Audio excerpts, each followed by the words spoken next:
Thank you for tuning into Acti Global's Fireside Chat with Dante Disparte. I'm Amanda Terry, your host and creator of this virtual Fireside Chat series. Good morning, good afternoon, good night, wherever you are in the world. This is our 8th one, and I just want to do a quick recap of some of the people we've had on to date, including today, who I'm very excited to talk to Dante. We've had Beth Moses, who was the chief astronaut instructor for Virgin Galactic, who talked about what it's like to be in space. We had Karina Hallkheim, co-founder of Young Happy Minds and former Red Bull ski base jumper, who shared her story of relearning how to walk after a near fatal parachute accident. Ken Goldman, president of Hillspire and CFO of Yahoo, Siebel, Fortinet Systems, who shared kind of rules of the road, career advice from his vast experience bringing companies public in the Silicon Valley. Dr. Jun Yoon, president of Palo Alto Investors, a healthcare hedge fund founded in 1989, who spoke about inclusive stakeholding. Jesse Richmond, two-time world champion big air kite surfer, and Jamie Wheel, executive director of the Flow Genome Project, who spoke about the importance and how to get into flow state. And then we've had a couple artists in the last couple weeks. So Jordan Rudess, who was the keyboardist for Grammy-nominated platinum-selling Dream Theater, who gave us a mini piano concert. And last week we had Vandana Hart, creator and host of the Netflix series We Speak Dance. She's a UN global ambassador who's creating a movement and app to promote global unity using music and dance. So just want to give a quick recap. As you know, we've been doing these for a couple months now as we've all been sheltering at home. And today I'm really excited to announce that we have Dante Disparte, who is the vice chairman and head of policy and communications for the Libra Association, which is a newly formed organization that has brought together social impact organizations and a diverse group of leading businesses from around the world to create a low friction, high trust payment system that empowers billions of people. He comes to Libra with over 2 decades of experience as an entrepreneur, business leader, and global risk expert. Most recently as founder and head of Risk Cooperative, a strategic risk advisory and insurance brokerage based in Washington, D.C. He's lived and worked in Europe, the US, and the Caribbean, and has conducted businesses all over the world. In addition to leading Risk Cooperative since its inception 5 years ago, he also serves as an appointee on the Federal Emergency Management Agency, or FEMA National Advisory Council, which is the United States Federal Emergency Response Agency. He's a founding advisor of the Global Business Blockchain Council and a senior fellow with the Blockchain Trust Accelerator, where he supports technology and digital transformation initiatives. He is a graduate of Harvard Business School, holds a Master of Science in Risk Management from the NYU School of Business, and a BA in International Intercultural Studies from Goucher College. He's also co-author of the book Global Risk Agility and Decision Making, and he's a frequent speaker and commentator on business and politics, political issues shaping the world, including has been published in leading media publications such as the Harvard Business Review, the BBC, Forbes, and International Policy Digest. I'm really excited to talk to him today about his view on our current health crisis and what as a country we can be doing better to mitigate risks and as we prepare potentially for a second wave of COVID and/or future pandemics. And also get his updates on Libra, which is a digital currency overseen by the Switzerland-based Libra Association. That would be a blockchain-based stablecoin that would be available to anyone with a smartphone and internet connectivity. And although we booked Dante, I think over 2 months ago to join us, this is a very timely discussion, as today, in an hour, the House Financial Services Committee is actually joining to discuss the use of a digital dollar wallet to improve the delivery of COVID stimulus payments. So very timely discussion. Quickly, for those of you who don't know who Acti is, we're a nonprofit and community of athletes, conservationists, technologists, artists, and innovators that bring our collective knowledge, energy, and social capital together in active gatherings, which obviously now we've brought online. Our community supports projects benefiting environmental conservation and economic empowerment via entrepreneurship. Together, we brought together a marine conservation area with Mission Blue. We've supported other conservation organizations such as Ocean Elders, Virgin Unite, the Sea Shepherd Conservation Society, and Lonely Whale. And we've also catalyzed gatherings around the world, including the Australia-based West Tech Fest, the Necker Blockchain Summit, and the Extreme Tech Challenge. We were also a partner in the formative stages of the 2030 Vision Project to bring technology and multi-stakeholder partnerships to solve for the 17 United Nations Sustainability Goals. I think we've given 5 minutes, enough time for people to get settled in. Just some housekeeping notes for this virtual gathering. This is being recorded, so anything that's in the chat box, people will see who are on the webinar, but it won't be part of the recording. And secondly, we'd love for you to make this interactive and ask questions. So for those of you that are logged in via the Zoom app, you'll see a Q&A button at the bottom of your screen. So just click that button and submit your question, and I can put them to Dante live. It's fun to kind of add your name, company, or location, so I can read those out as well. And if you're having any issues logging into Zoom, you can join via the local phone number that was in your registration email, and email us questions at fireside@actai.global. So first of all, thank you, Dante, for all of the work you've done over the years, for sounding the alarm on emerging risks or black swans. And here we are with a global economy basically paralyzed because of COVID-19. So I'd like to spend some time at the beginning kind of on risk mitigation strategy and a little bit about your views on what we can be doing better to prepare kind of going forward. And then, switch gears and talk a little bit more about Libra and blockchain. So to start, how are you and where are you? Hi, Amanda. It's great to be with you. I'm well, all things considered, and I am sheltered in my undisclosed location here in Washington, D.C., but happy to be on the program with you today. Awesome. We have a lot of people tuned in globally for these. So I guess for those that are not in the US, maybe you could give a brief description, a little bit of what FEMA does and the role it's played, in the recent events surrounding the COVID-19 virus crisis. Yeah, no, absolutely. So FEMA is the US Federal Emergency Management Agency, and like many emergency management agencies over the last 50 years or so, it has been sort of geared for what I would characterize as smoking crater events, very traditional emergencies, whether they're natural disasters, floods, fires, these types of events. And, over the last 20 years or so, we have had this sort of ramp up, this clustering, not only in the United States, but around the world, of mega disasters, right? Not only in terms of the economic cost, but in terms of the type of scale. So increasingly, you're finding that even very well capitalized cities and states like California, for example, with the wildfires, have to very often turn to this last line of resort first in order to functionally respond and try to preserve life and property and then, of course, rebuild.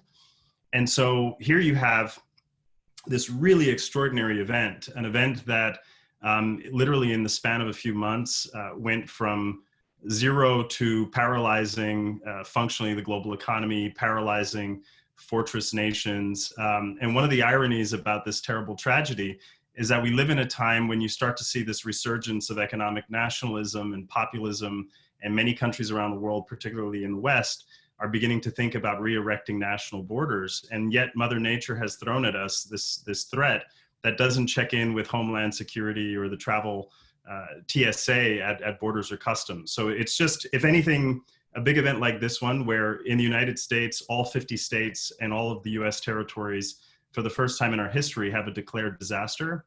And an event like this one, candidly, I think is a big solidarity moment for the world. And we have to ask really, really hard questions while we're still in it, and certainly really hard questions about what type of world we want on the other side.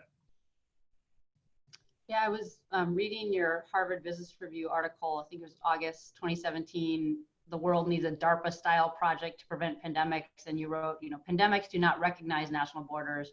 Rather than deglobalization, trade barriers, and isolationism, we need global collaboration, coordination, investment. And you're talking specifically about Ebola, but just kind of, really revealing how interconnected and vulnerable the world is in this global connected economy.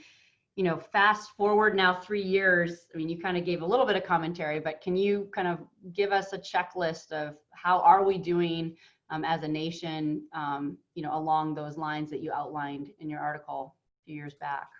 Yeah, I mean, I think unfortunately, if we had to give ourselves a scorecard, I think the takeaway would be that it's hard to buy insurance when the house is on fire.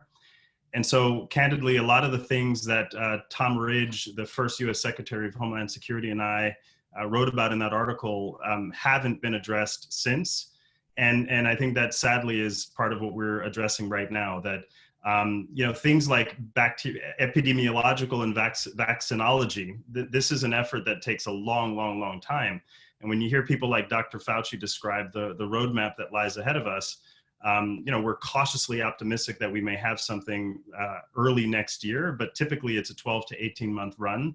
And so to that end, we cannot have, epidemiological readiness be the issue of one country's competitive advantage. It has to be shared services, for lack of a better term, for the entire world. And so part of what we were calling for, referencing DARPA, the Defense Advanced Research Project Agency, this notion of building a public-private model with a very, very long investment horizon, something that I think would be appealing to the ACTI global community, to try to identify ways of building breakthrough innovations. We have to innovate our way out of the types of crises we're seeing today, and pandemic preparedness is one of them. One of the things we highlighted in that article as well is that the United States, up until that point, was spending no more than $6 billion in total on biodefense and pandemic preparedness. And that's a rounding error when you look at it in the lens of our total defense spending or national security spending as a country. And yet this is the type of threat that can claim hundreds of millions of lives and has already cost the US economy $5.5 trillion of direct intervention, not to mention all of the offset risk and the economic costs that we've suffered. It's interesting you mentioned, the ACTI community and kind of how do we innovate our way, out of this. And actually in a couple of weeks, we'll have Othman Laraki, who's the CEO of Color Genomics, who's been able to repurpose some of the genetic testing towards COVID testing. So it'll be kind of an interesting discussion building on your comment there. But I mean, really, when you look back, and I know you've been part of the National Advisory Council now for 5 years, but kind of historically, has FEMA ever encountered a threat to our nation's health? And I really mean like people physically and financially in the scale of what COVID-19 has brought? Yeah, so the only warning sign, I've always thought of these types of risks that, past is prologue here, right? That if you look at the types of warning signs that big events like this were on the horizon, we've had a couple of missed signals. And I think the most recent one was the spread of the Zika, sort of the Zika through mosquitoes in the United States. And if you'll recall, back when the Olympics were held in Brazil, there was a sort of overhang of the specter that Zika could be spread during that event. And so in the United States, for the first time ever, the CDC issued a travel advisory to parts of Florida and the island of Puerto Rico, where I'm from. 1 in 5 people on the island contracted Zika. So there you had this example of a vector-borne disease spreading, and this issue of what is the public safety impact. So that might have been the most recent example within the last 5 years. But certainly no one in the world, has had this type of experience of responding to a public health emergency at this scale. And that's part of the reason there's this experience that we've been all collectively caught flat-footed. I liken it to the fact that every household in the United States and every household around the world now has a sense of the type of Hippocratic decision-making usually reserved for doctors and battlefield, soldiers on a battlefield. Every choice we make potentially is a life and death decision. And so I think this is totally unprecedented territory collectively. It's interesting you kind of mentioned soldiers on a battlefield, because it seems like, as countries were responding to this crisis and supply chains were snapping for critical materials, governments were kind of invoking war powers to mobilize supplies. I mean, is this what you'd recommend? Is this the new normal now?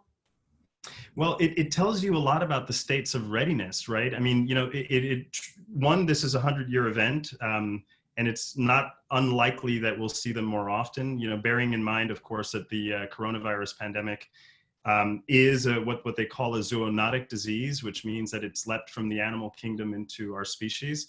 And that says a lot about, one, respecting nature's boundary, something I think that's also vitally important to the ACTI community. And this is but the most recent addition of something that has already had in the last 30 years a number of major examples. SARS, MERS, H5N1, and so on are all born from this exact issue of epidemics leaping from the animal kingdom into humanity, into mankind. And the speed with which this one has really brought the world to collapse is unprecedented territory. But, it says a lot about our state of readiness that we had, in the United States and many countries around the world had to invoke war powers, or at least the threat of war power, to shift the private sector balance sheet to respond. But that, to me, is the costliest of the types of interventions we can have. And, it says a lot about the investments in resilience that one can recuperate. Resilience accrues, whereas investments in risk management, they don't accrue. So, it's a Hail Mary pass to ask companies to switch their balance sheet or to switch their supply chain in the midst of a crisis. It's not particularly a great plan in the future. Interesting. I like your, can you talk a little bit more? You say kind of like resilience accrues. As you look across the global landscape, are there countries that you think are doing a good job of that now in response to this crisis and perhaps, future ones?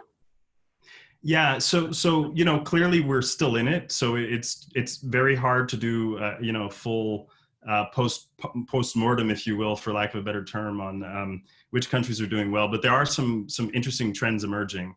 And I wrote about this in a recent piece. And one of the interesting sort of qualities of the countries that have done well is women at the helm.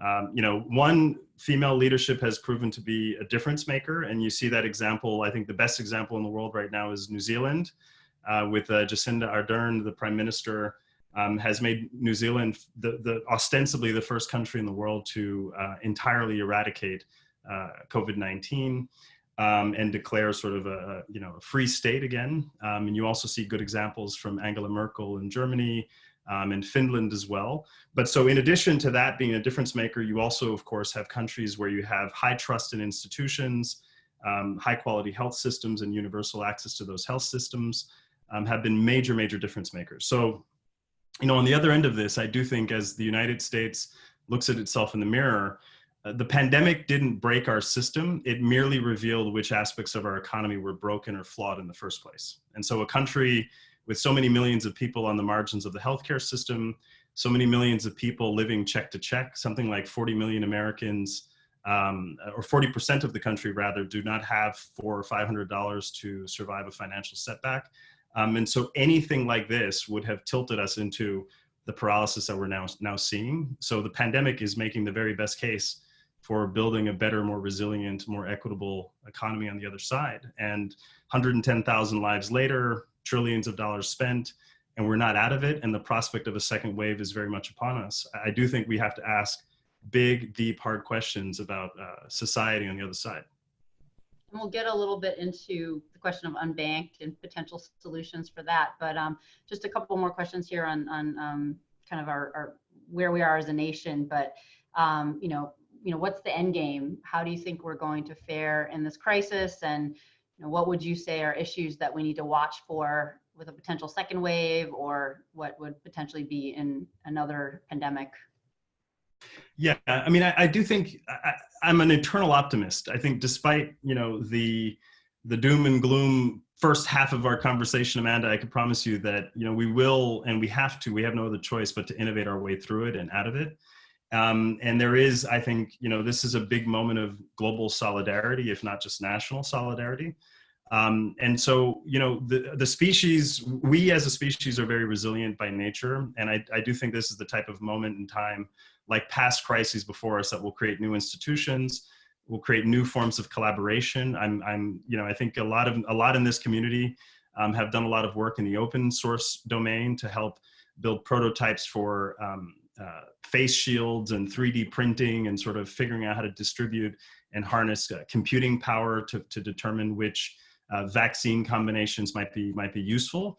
And so all of that type of human ingenuity is our only way through this and out of it. And I'm encouraged that that very, very deep aspect of innovation and entrepreneurship has already been mobilized against the coronavirus and will remain so. That's our only way out. So we will all owe a huge debt of gratitude to people who wear lab coats, nurses and doctors' uniforms on the other side of this. And our job on the other end is to really ensure that we're better prepared for the next one, because this will certainly not be the last that we will see. But I think as a result, we'll be a much better prepared country and hopefully world. I know yesterday, as we were kind of preparing for today, you said you're putting some thought around kind of what would be the perfect plan if resources were not a limiting factor to help the U.S. prepare in the future. Anything you can share from what you? Yeah. So you know, in my spare time, Amanda, since every day feels like a Monday, I have put a lot of energy into sort of drafting a post-pandemic recovery plan and sort of a blueprint for what does resilience look like on the other side. And I didn't totally answer your question about how does resilience accrue. So, for example, in New Orleans with Hurricane Katrina, everybody knew that the levees were a point of vulnerability. And so an example of resilience accruing would be that if you raise the levees by 3 more feet, that's 3 more feet of resilience to storm surge. Whereas, you know, the way we deal with risk is we often don't pre-plan and we don't pre-fund. And so part of what I'm calling for in this plan, and I hope to have it published pretty soon so that it's an open document, you know, are issues that are pretty obvious sources of vulnerability, right? 27 million Americans lost access to healthcare through employer-provided plans. We don't have anything in the way of national standards on paid medical leave. Think of the long voting lines that you're now seeing on the streets of Georgia as polling stations are effectively collapsed, in part because it's an analog issue, and the false trade-off of social distancing and going out and making a living, and so few people have the option of technology as sort of at the core of their daily lives for issues as important as civic engagement and voting, and issues as vital as being able to pay people at low cost or nearly free. So you know, there are many facets of the plan, but the idea is to really just highlight those areas that were the first to break are those areas that should be the first to fix when we think about this pandemic. Interesting. And kind of a few questions are coming in around supply chains. So, you know, in our current administration, it seems, you can agree or disagree, that there might be some political agenda to decouple our supply chains from China. You know, how do you see that playing out? And, you know, what are opportunities in that shift? Yeah, well, so there's this expression that I've been using for a long time when you think about the issue of political risk, is that you cannot decouple the fortunes of companies from countries. And I think what the pandemic has really underscored is that the world's supply chains, perhaps we went too far in supply chain management, the discipline of trying to create very thin, just-in-time supply chains with very little redundancy baked into it. And so the fact that you had this one event that didn't produce a smoking crater, didn't produce any physical damage losses, and yet so much of the world's supply chains seized up. So that does tell you a lot about opportunities to bring certain production nearshore or onshore that would be critical or essential. And it does say a lot about the lack of true redundancy and resilience in the world's supply chains. But I think if you think about where the supply chain was most vulnerable, part of it was like everybody and everywhere in the world was demanding the same 3 items at exactly the same time: ventilators, personal protective equipment, PPE, and N95 masks. And so the fact that we didn't really have not only many health systems, but nationally, a very deep stockpile of those materials, even though a pandemic would have triggered, an upper respiratory pandemic was a predictable event, says a lot about the state of vulnerability there. Interesting. And I know in your role, kind of an advisory council of FEMA, it's more kind of like a board role than like actually, you know, hands-on implementing things. But, you know, I'm curious kind of going forward, you know, what is their role in managing supply chains? You know, can they actually manage the production of PPE and, you know, testing and vaccinations? Yeah, well, and to that end, you know, to be clear, you know, my role with FEMA is indeed an advisory role, not unlike sitting on a board. So, you know, so I've been advising the agency on a range of issues, and of course, I can't speak officially on behalf of the agency either. But if you think about what we have done in the United States, it really is nothing short of almost like a wartime airlift in the way these these sought after items to support hospitals like ventilators and N95 masks and PPE equipment. What FEMA effectively had to run is nothing short of like an airlift to get logistics mobilized and supply chains mobilized to ensure that the hospital systems across the country, bearing in mind that the wave of the pandemic and the severity of the pandemic shifted from time to time, whether it was New York City or different parts of the country, that was a moving target. So a lot of what the agency has had to do is really logistics support to ensure that these supplies could be aggregated and then distributed to the right places at the right time. Great, and I'm just looking to see if we have, okay, we have a couple more questions here related to kind of FEMA and COVID, and then we'll kind of make a switch over to the Libra discussion. But this question is from Ramon Sundblad. You know, what learnings were applied in FEMA through the acknowledged missed signals from Zika for the present disaster, and as to notice future ones? I think you touched on some of this, but he had that question from Argentina, and he's a passionate waterman and a blockchain startup person. So I wanted to ask you that. Well, yeah. Saludos in Argentina. Look, I think you know, hindsight is always 20/20, right? It's always one of the challenges I think the risk discipline has and the national security community has is that it's always easy to reflect where you got it wrong in an existing big event. And I think the issue here is one that was pretty obviously identified before of, you know, how do we ensure that there's a really credible and trusted global first alert system to catch these types of emerging hotspots with outbreaks and the outbreaks of novel diseases, and then to ensure that the whole world is on notice, right? So I think this is one of the areas that had some breakdowns. There was a lot of innovation, and I'm sure many in the ACTI community spent time on this, in developing technologies for contact tracing and things like that hard to do and hard to be very valuable in the middle of a crisis, because it presupposes that you have scale and that everybody armed with a smartphone is trusting of their government or their hospital system or their city leadership sufficiently to allow their personal data to flow in that manner. So a lot of the fixes for this crisis presuppose that you already had laid out the groundwork, the technologies and the tools, and that the institutions people would rely on were actually trusted. Those are preconditions to solve for this type of event. And many of those preconditions were obviously not in place. And so it's not one agency that has to fix that. Frankly, I think it's on us. It's on citizens, it's on people, it's on entrepreneurs and others to figure out how to ensure technology has a seat at the table, data has a seat at the table, but most importantly, that we actually trust those systems to work in our favor.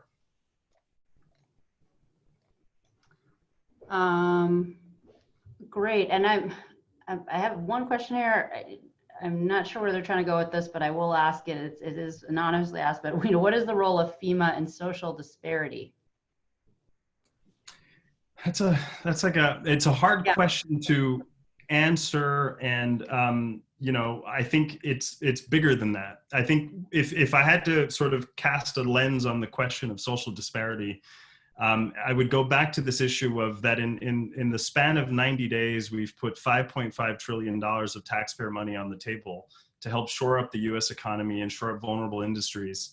And the people who needed it the most were the last in line to get any financial support. That's part of what the hearing is about here in Washington on the concept of a digital dollar and how to speed up support to the neediest people. So, you know, every single time an economic risk skips the private sector balance sheet, i.e. the insurance industry, and ends up at the taxpayer, I think that's a market failure. And I think it's an example of an area of great need and great innovation.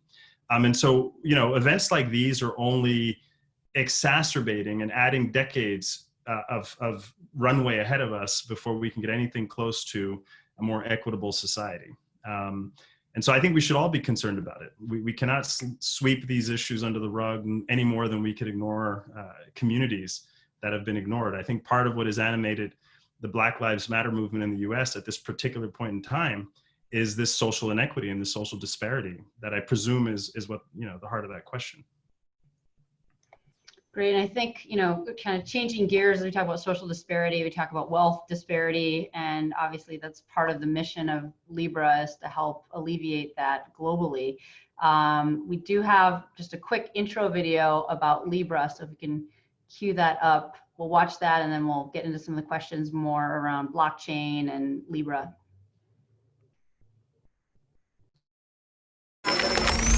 Remember when these were fast?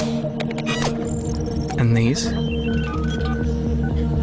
Technology has improved the world around us.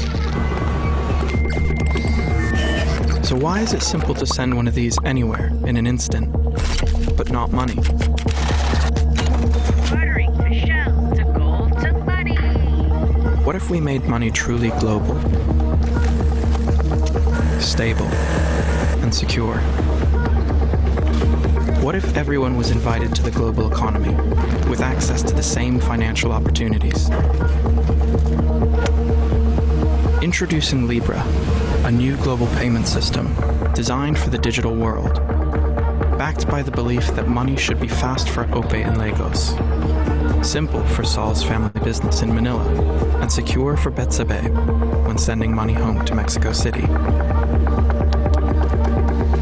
It's powered by blockchain, making it safe and accessible. No matter who you are or where you're from.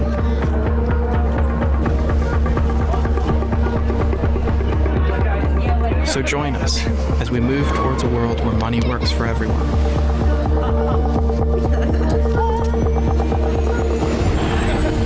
This is Libra, and it's just the beginning.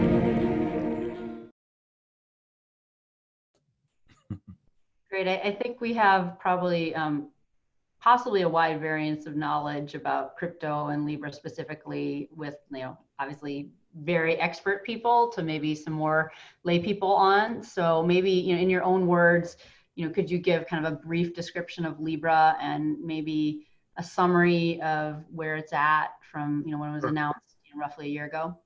Sure. And maybe to link the two conversations, Amanda, if you think about how and where technology has changed our lives. I mean, an example being this very call and this very discussion today, that so much of the way people have access to technology and the way technology has been a game changer, either in creating new industries or in removing friction from information and communication sharing, as the internet has, is that so much of our lives, but for the way we can pay each other and transfer value, have been changed by technology, but yet payments, basic banking, basic financial services remain stuck on a 50-year protocol standard, right?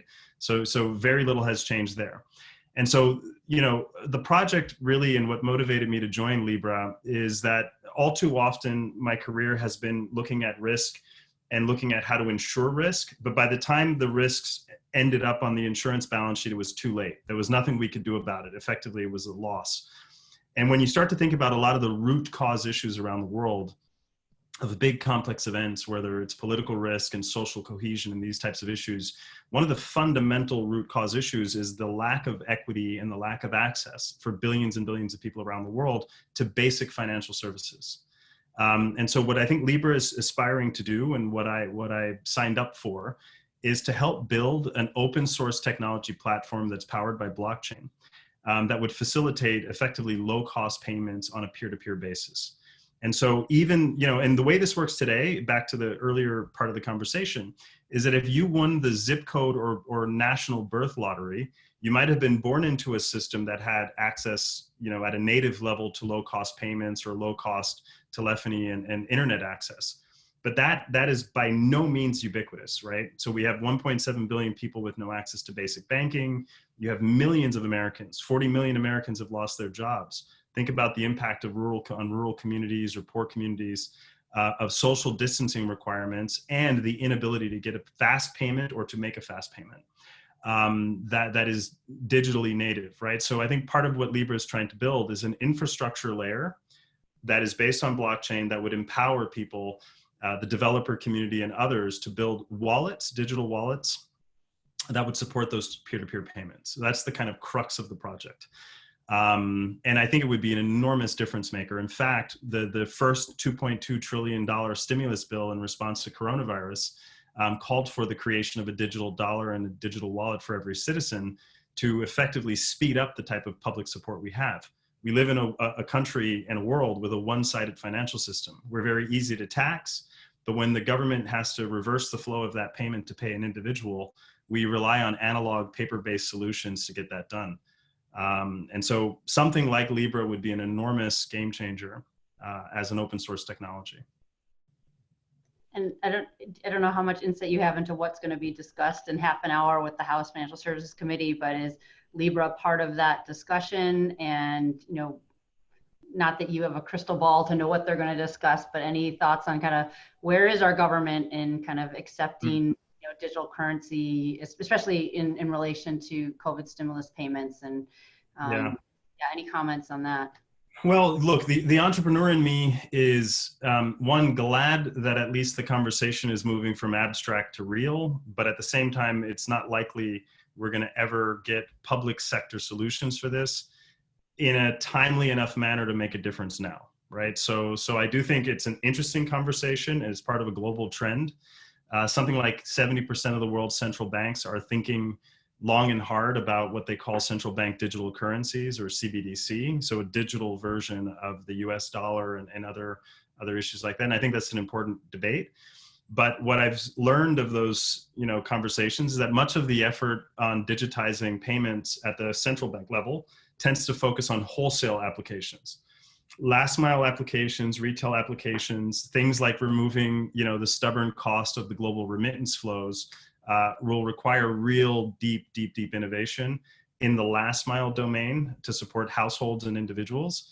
And so I don't think of the two things as competitive. I think, in fact, there's a lot of optionality that these networks would create. So I too will watch with interest as the debate occurs, but I don't expect it to generate solutions that will impact people's lives in the near term. Yeah, so I was kind of just in preparation for this reading the newer Libra white paper that was published in April, and it said mass market usage of existing blockchains and cryptocurrencies have been hindered by their volatility and lack of scalability, which have so far made them poor stores of value and mediums of exchange. I mean, you're even talking about like internet connectivity, which you said, there's billions of people that don't even have internet. What do you think are kind of the main things that are going to need to change globally for Libra to get widespread adoption? Yeah, I mean, I think, like all things, back to that point that, if a condition precedent for getting on a Zoom call is great access to low cost, high speed internet, then it would also stand to reason that in order to use these types of innovations to support financial inclusion and to support broader access, then we also have to address some of these root cause issues. And there's a number of them, right? Internet connectivity and sort of ubiquitous access to the internet, I think, should be really treated as a global public good. In addition to that, we have 1.7 billion people without a bank or outside of the formal economy, but one of the preconditions to getting into the formal economy is access to an identity. And so there too, you have a very, very stubborn social issue, which I know many in the blockchain community are trying to address, on the lack of a portable digital identity that's secure, or what we would call as self-sovereign. So you have 1 billion people with no form of identity. And bear in mind, Libra is not a rule-making entity. Libra is subjected to, as all other financial operators, to the rules in the system.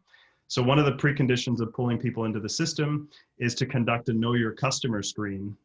So that lack of identity is another condition precedent to really pulling people into the financial system. My real sincere hope is that a digital native, mobile enabled payment network that can support pulling more people into the global economy also starts to create the economic incentives such that it becomes acceptable to use different standards for identification based on blockchain or other emerging technologies. There's groups like Mariana Dahan's project, the World Identity Network, ID 2020 at the UN, and others that are starting to address these sort of conditions precedent to pull in more people into the financial system. But I do think there's a hope here, right? A cautious one, but a hope nonetheless, that we're starting to generate a more harmonized global set of attitudes to blockchain and to cryptocurrencies more generally. Never have I seen a wave of innovation so desperately in search for regulatory clarity and certainty. I think this technology can unlock billions of dollars of economic activity and competitiveness, but in order for it to do so, it needs to be treated with regulatory clarity. And so in addition to Libra, I think there's a number of folks championing that cause in the US and around the world to start bringing the technology and the innovation onshore. Great. I've been getting a couple questions. Orson Aka says, game changer project for sure, but still trying to understand is the currency, derivative, security, commodity pool. So I guess kind of along those lines, I think there's over 5,000 cryptocurrencies, right, with a market value of over 201 billion US dollars. So kind of, maybe do a little bit more one-on-one, but what was the impetus for the creation of Libra, and how does it differ from some of the other well-known digital currencies that are in the market? Sure, no, that's a very fair question. So I described primarily the financial infrastructure, the blockchain infrastructure at the outset. I didn't describe the economics of the Libra token as a payment instrument. So Libra as a payment instrument is through and through a stable coin. And the design of a stable coin, of course, is to inherit the underlying value, the underlying security and price stability of the underlying asset. So if Libra were denominated in $1, then a dollar version of Libra would be worth $1, right? And the same would hold true for any other currency that would be supported on the network. The difference, however, is that, and this is programmable money, right? Whereas a physical dollar, an analog instrument, will go as far as I could send it to you, Amanda. And since you and I are miles and miles apart, I'd have to put it in the post, and I'd have to figure out how to get it to you in as low a cost option if all I could send you was a physical dollar. If, on the other hand, there was a digital twin, for lack of a better word, but it had the inherent stability of that underlying payment instrument, then I could zap it to you right now using a phone, and the transaction is consummated. And so right now, the lack of trust in our financial systems pulls a lot of intermediaries into everything from banking to credit to insurance, every other financial interaction we have. Blockchain's superpower is to do to the value transfer world what the internet has done to the exchange of information. But we haven't yet seen a ubiquitous adoption of that standard as a payment instrument, in part because many of the 5,000 cryptocurrencies you outlined have a lot of volatility. And there's teachable moments, whether it's Bitcoin Pizza Day and others, that people have buyer's and spender's remorse when they're using a lot of these early cryptocurrency examples. So we're trying to fight that by ensuring that the Libra token has assets backing it, that it's liquid, it's redeemable, and that people could use it for daily transactions. Got it. And you touched a little bit on this, but Gregory Stoker wanted to know, how do you overcome current regulatory change process hurdles? And I think it's interesting how you speak about, Mariana Don has actually been to a bunch of ACTI events. So obviously I think one answer might be kind of innovating that change through business, but I'd be curious, other ideas you have on how do we change the government's perception of this? Yeah, well, I think for one, it's to teach the world so much about the fact that none of these ideas or technologies, frankly, are entirely new. But the part of, I think, the reason we have encountered, and many in this space have encountered, a lot of friction is because these are challenger technologies. These are challenger ideas. And in order to succeed with a challenger idea, we can't go around regulation if Libra is to serve the job of supporting people and also affording them with consumer protections and an appropriate regulatory regime. So our pathway is to choose the hard road of going through regulations. And to that end, the last year has been, 3 public hearings in the United States, 1 in the Senate, 2 in Congress, public hearings in Europe, countless meetings with central banks, and thousands and thousands of conversations and miles logged in the pre-Zoom era. And now on the Zoom era, these same conversations are carrying on remotely. And so the only way we'll ever get this to work is to ensure that there is a regulatory regime that's harmonized globally around the types of protections and core tenets of this type of payment system. It'll benefit nobody if we're trying to work around that. We have to work through it. Great. I know that recently the U.S. has printed over $3 trillion in dollars. Do you think the US dollar could ever fail? This is a little theoretical, but if we look at like Argentina as an example, are we really too big because too many currencies are pegged to the dollar? It's a delicate subject, and I don't want to purport to be sort of a macroeconomist. All I can say is that from the lens of risk, where we started our conversation, to the lens of the advantages of lower cost payment networks and the opportunities that cryptocurrencies represent, is that we clearly have to figure out how to get more from less, right? That for every risk that you and I pay as taxpayers, Amanda, that end up on the public balance sheet, that's the doomsday economic clock tipping one second further into midnight, right? So I do think we have to be very mindful as a society about people left out of the system, very mindful as a planet about people on the margins that have no opportunity to participate in the value they contribute to the world, and that we have largely reached a point of diminishing returns with our current economic models, right? That companies trying to differentiate on who has the lowest cost of capital is a pretty finite proposition right now. And so if there's a silver lining in the pandemic, it's that technology has been a major difference maker and supporting business and operational and educational continuity. And then at the other end of the spectrum, things like enterprise social and governance issues and corporate social responsibility, we can no longer pay lip service to these priorities because we all have to extract a little bit more from that finite dollar that we have. And whatever the currency may be, we are simply, in my view, we've reached a point of diminishing returns of the existing economic model. Interesting, yeah, and I know you talk a lot about that in your book, kind of global risk, agility, and decision-making about corporate social responsibility. And I understand you're still, running kind of Risk Cooperative. I mean, not to completely change gears off of blockchain, we can obviously keep talking about Libra as well, but I am curious if there's organizations that you're working with that you think are really leading the way in terms of corporate social responsibility. Yeah, I mean, I do think there are, and I think they're really, really good examples. So I'm in my book, I talk about this concept of values matter most when it's least convenient, right? And so leading into the pandemic, companies that had very liberal positions vis-a-vis remote work, or had very forward-leaning positions on things like paid medical leave and didn't treat pregnancy like an illness and children like a handicap, and try to penalize parents and afforded people the right levels of protection. Those companies went into this crisis and they were already resilient. The rest of the world, however, learned in the crisis that those types of very basic precepts were not HR luxuries or benefits, but rather the core kind of principles of being resilient and being able to weather this type of complex event.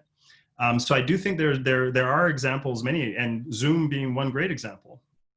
A company that the second this hit was able to say to the PK through 12 educational system in the United States, here is this platform for teachers and students, including in cities like Washington, D.C., that gets 60% of its kids through high school. Here is a technology that can help enable educational continuity, right? Better to offer it as shareware than to not offer it at all, and have 100% of a pie in a non-existent market. So I do think there's a lot that companies are doing, and there's a lot that I think personally will become standard on the other side of this that we should be encouraged by. And as you kind of talked about this value-based framework and kind of setting the tone at the top and advocating greater transparency and adherence to value systems, I mean, how can we apply some of these principles of your book, which I know you wrote, I guess, like 4 years ago, to the U.S., who seems to be becoming increasingly more economic nationalistic and cutting funding to global organizations like the WHO and NATO? Yeah, I mean, I'm optimistic. I think, whenever we get frustrated by how things work in the United States, we have to remember that it is a federated system at the end of the day. And so there is another concept in the book, this notion of anti-fragility, which I borrowed from Nassim Taleb, who wrote Black Swan, and the book titled Anti-Fragile. And an anti-fragile system gains and improves with uncertainty, with shocks, right? So the airline industry doesn't tank with every single plane crash. If anything, every plane crash makes the entire industry safer. And I think one of the benefits of a federated system is that when we feel the body politic is failing to move forward and failing to advance, the states and city leadership can rise up. And I think that should be very encouraging. And so here too, with a lot of the social tensions we're seeing playing out in the street that coexist with quarantines and the pandemic, and this notion that our society has said enough is enough. We want to demand equal treatment to everybody under the law and espouse to these ideals of the country. I think we should be encouraged and encouraged by it to demand accountability and to demand better outcomes as we think about what an election year looks like. Definitely. A few questions back on Libra. There's actually one from Bill Ty, but what might be the linkage between Facebook's announcement with Shopify to instantly set up stores? And has there been anything announced on the usage of Libra similarly as a payment system? Yeah, so a lot of those parallel conversations in terms of payments and commerce on platforms obviously are distinct from what Libra is working on. But the presumption is that once Libra is available and Libra becomes an open payment network, I think one of the major benefits is indeed to lower the cost and lower friction in commerce. But Libra is not live yet. So, we're in a maiden voyage year for us. Our goal is to try to get the licensing in place by late 2020. And so that you could envision, a network that becomes operational late this year and then into 2021.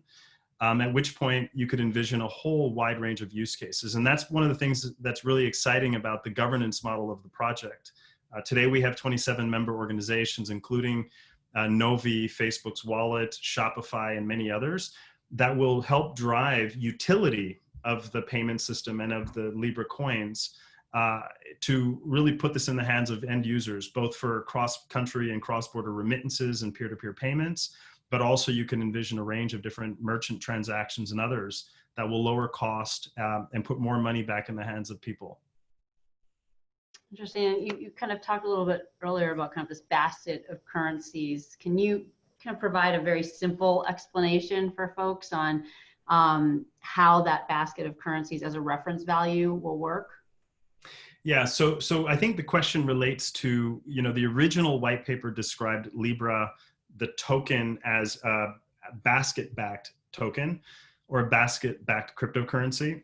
This would have been a design that would have had a reserve with all of those assets in a reserve, and then the assets would be weighted such that the value of the basket-backed Libra coin would be stable vis-a-vis the basket.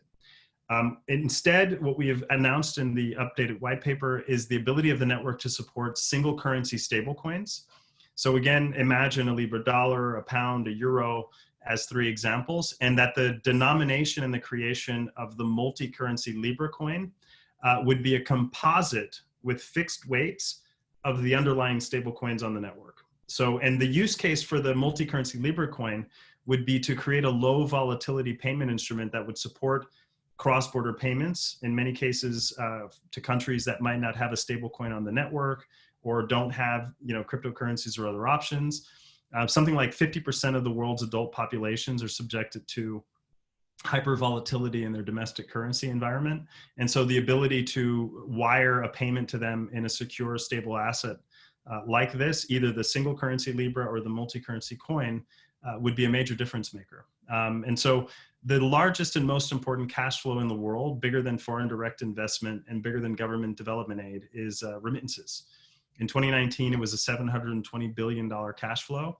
And that's where the world's diaspora populations are really powering their home countries and their home economies. But yet it costs on average about 7% globally to send that money, and the experience is terrible, especially in the midst of a crisis like this one.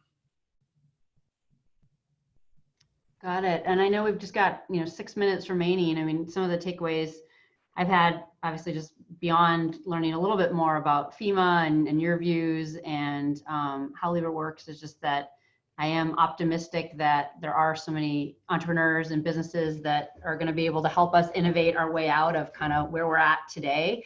And also just kind of this recognition of how important it is for companies to operate with a value-based framework, kind of recognizing kind of all the global linkages and interconnectedness of, the world economy. So kind of with that, as we think about, you're based in DC, you mentioned the elections, any closing thoughts beyond get out and vote for US citizens that you have about, the upcoming elections?